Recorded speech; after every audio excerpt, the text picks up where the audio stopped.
I don't save tweets and stuff to the last hour of Friday because I don't feel like working anymore, just to trigger you and have you do the rest of the hour. However, Volatile Mermaid tweeted, "It's not reverse racism or anti-white to teach kids about history. Sorry it makes your ancestors look bad, but maybe they should have thought of that before being holes."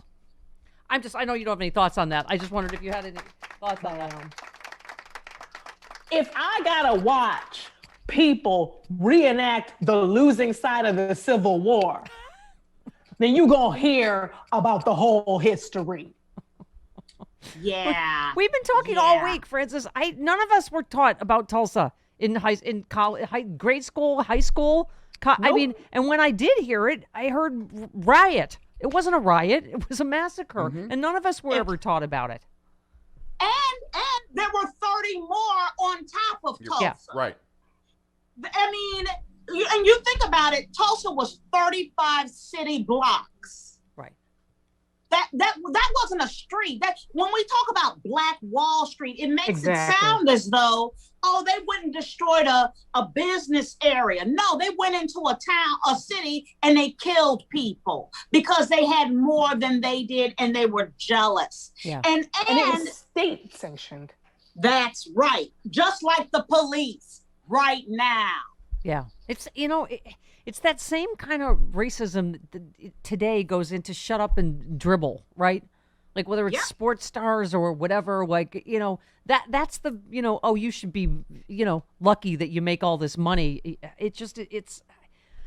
It really is. You're right. It springs from, I think, jealousy, and that they can't. There is a visceral hatred even today of Black, success, right? Yes. Yes, Black shine. When Black people, and that is one of the reasons why when I post things on the internet, I'm all about showing Black joy, Black people prospering, Black families together, Black children succeeding, because I want to get out of this trauma porn on top of it. Yeah. I was hearing Joy Reid this week. I think she was talking to Jamel Hill about, Naomi Osaka, but it just also tennis media's coverage. I mean, media in general, but of athletes of color. And I think it was Joy that was remembering them asking, I think it was Serena Williams or Venus about, are you intimidated by, what's her name, the blondes, Sharapova's looks?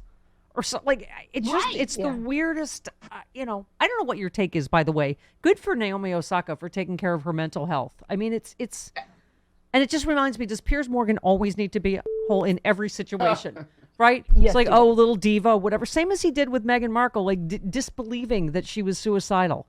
I mean, it's so horrifying for people with mental health problems to hear these messages. That, oh, you weren't really suicidal, and oh, you're diva. You aren't struggling with anxiety or depression, right? Because as Black people, and especially as Black women, we are not allowed feelings, right? We're not allowed the fullness of our feelings. We're not allowed the fullness of our mental feelings, our emotional feelings. Black mothers, in terms of mortality when they're having babies. No one believes Black people when they're in pain, right? We're supposed to be these superhuman entities that when we're athletes, we've got extra muscles in our legs that make us run faster, crazy things. We're human. We're just like you, everybody. Well, not only that, the part that I've never understood is how we have special muscles and an unfair natural advantage physically, but not mentally. Somehow the biggest muscle in the human body, the most important muscle in the human body, that one's eluded us. But we can run. And I just can't I remember, if you go back and find old tennis matches of Serena and Venus and don't look at the screen and just listen to the match. Yeah. What you will find over and over again is it sounds like they're losing. Yeah. The way that they get talked about, the way they would talk about Serena's thighs or how she looked or her outfit or if she made a noise while she hit the ball. And then you would think she was losing. And then you'd look around at the score and she beat the person handily. Like there wasn't even a fight. Yeah. I don't mean to do this next headline to further trigger you in any way because it's not at all connected. Oh, God. Well, we woke up, so we're triggered. A lawyer for Derek Chauvin asked a judge to sentence him to probation, saying cops have shorter life expectancies. Sorry, did you have any? I'm trying not to say the first 10 things that came into my head. I know. I'm trying to get to the FCC okay one. Yeah, we want to make sure you keep your show. I guess it would harsh his buzz in some way to go to prison. So he would like probation. They cited his lack of prior criminal record. Right, and although the cops don't typically live as long as civilians, except the ones that they kill, I guess. So right. We know one you live longer than. Yes. Like I mean, he took care of that ratio for himself. No, I don't. You don't make a. What I find amazing about that is that there's no even acknowledgement until like, yeah, I killed this person. Yeah, I feel bad. Yeah, I shouldn't have done it. He's not done that. Right. Yeah. But he's like, look, it'd be really hard on me to actually have to pay for this crime. Right. I mean, and That's plus he has this whole prior history and of doing the same thing, right? Kneeling on a teen's neck, for I mean, and someone was saying, is this defense lawyer doing him any favors? Like they're not showing any remorse. I mean, I would think this would piss the judge off. Let me tell you something. It takes a whole precinct to make a bad cop. Yeah. I know. As you have to keep pointing out the apple analogy on Final Word. The saying is one bad apple spoils the whole bunch. Not just that there's one bad apple and everything else is okay. Right. Like, can we learn from our own cliches and aphorisms, please? Yes. Yes. Let's go to Daniel in Ohio. You're on with Frangela. Hello, Daniel. Oops, did I do that right? Hi. Hello. I'm a numerologist, and I wanted to tell you about Biden. Okay. And he's a 1.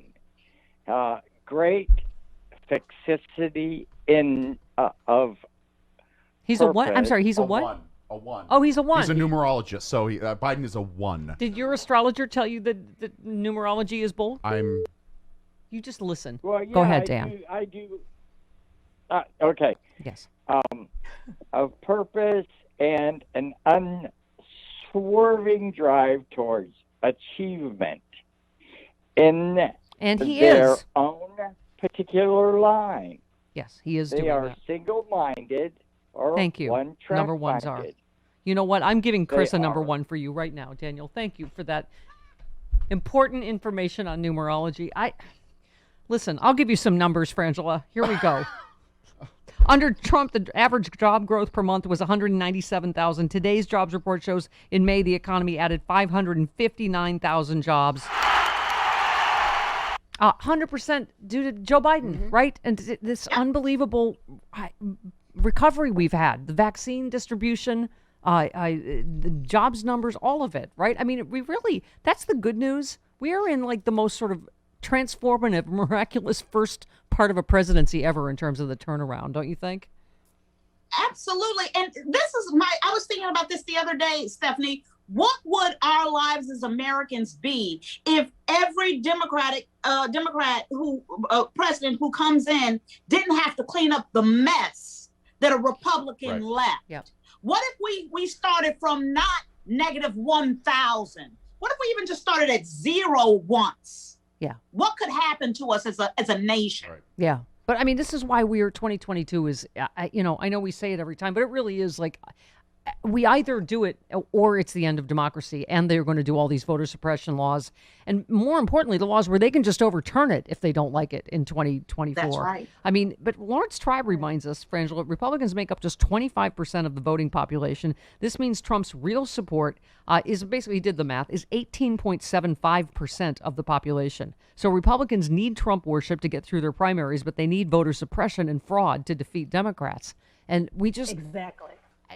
As Matt Dowd said, I think last night, the Democratic Party is the only path right now to democracy, out of autocracy. So we have to overwhelm the polls, obviously, but we have got to we've got to fight on every front, but we've got to figure out, creative or otherwise, how we get the voting rights passed, because try to fight this in the courts state by state, it's just insanity, isn't it? Yeah. We need a federal law saying, we need to end the filibuster. Yeah. And that needs to be Joe Manchin all day long, all day strong. We need to end the filibuster, or there will be nothing. There won't be anything. It won't matter if you vote. Yeah. And Kirsten Sinema, I don't even know what to say anymore. She gets the whole history of the filibuster wrong. It absolutely is a Jim Crow relic that was primarily for slaveholders. I mean, it is a racist relic, period. How is it? I don't even care how it started or what its intention was. What it has been utilized as is a way for a minority, the people who didn't win the vote, who the population decided they didn't want in office, to hold up everything else. And it's not a law. It's not a rule. It's a tradition. Why? Look, lots of things are traditional. You know what? One year we didn't have turkey at Christmas. It was okay. It's right. Guess what else is a tradition here? Democracy. It's a thing that we have, okay. And that I think people don't realize how easily it could go away. And what all of this is happening, not just these laws, but this ongoing coup. I mean, it's all part of the same thing. And it's just, I don't think enough people have enough sense of panic about it. Do you? No, I agree.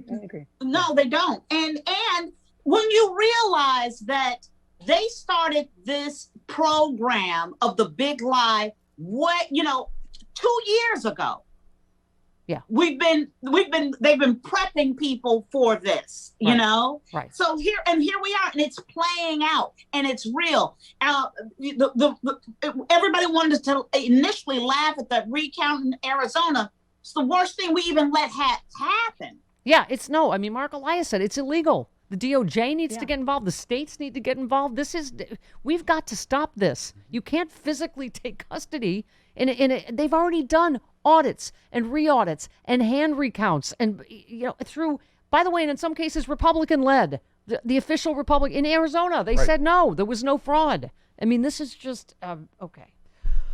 All right, I'm getting panicky again. I'm panicking myself. I can tell. All right, it's just something has happened, Francis, and something's got to be did. Is all I know. Yes, is my point. Okay. All right. Oh, so I was going to say. So Ron John, forget erasing the history of 1619 slavery, Tulsa. They're trying to erase what happened 4 months ago. That it was a peaceful protest. That it was tourists. That it wasn't an insurrection. Here's Ron Johnson. And one of the reasons I opposed the January 6th commission as proposed by Nancy Pelosi. Who's ultimately responsible for securing the Capitol? Well, that would be congressional leadership, including Speaker Pelosi. I don't trust her to select commissioners to investigate her own involvement in this thing, or her own culpability, or any congressional leader's culpability in this. Oh, my God. This is Nancy Pelosi's at fault for, January. Okay. This is how that's on the Speaker of the House, because I have a feeling if it were on her, she would have called in the National Guard. She would have listened to the chatter beforehand, and it wouldn't have happened. Right. So when did she get this authority and ability exactly? Excuse me, sidebar, counselor. They were trying to kill her, so I don't think she was behind. Oh, okay. I just point avoid her. Okay, Ron Johnson. I want to know why we weren't better prepared at the Capitol. Yes. I want to know why there wasn't a police presence. Yes. Why we didn't take this situation seriously. That's what I'd like to know. Mm-hmm. I think we pretty well know what President Trump's role was. I mean, we went through it in quite detail just in the impeachment trial. Now, did we get every bit of information? No. But I think the American public generally has a view of what President Trump's role was, and they can judge that for themselves. No, that's not the way that works.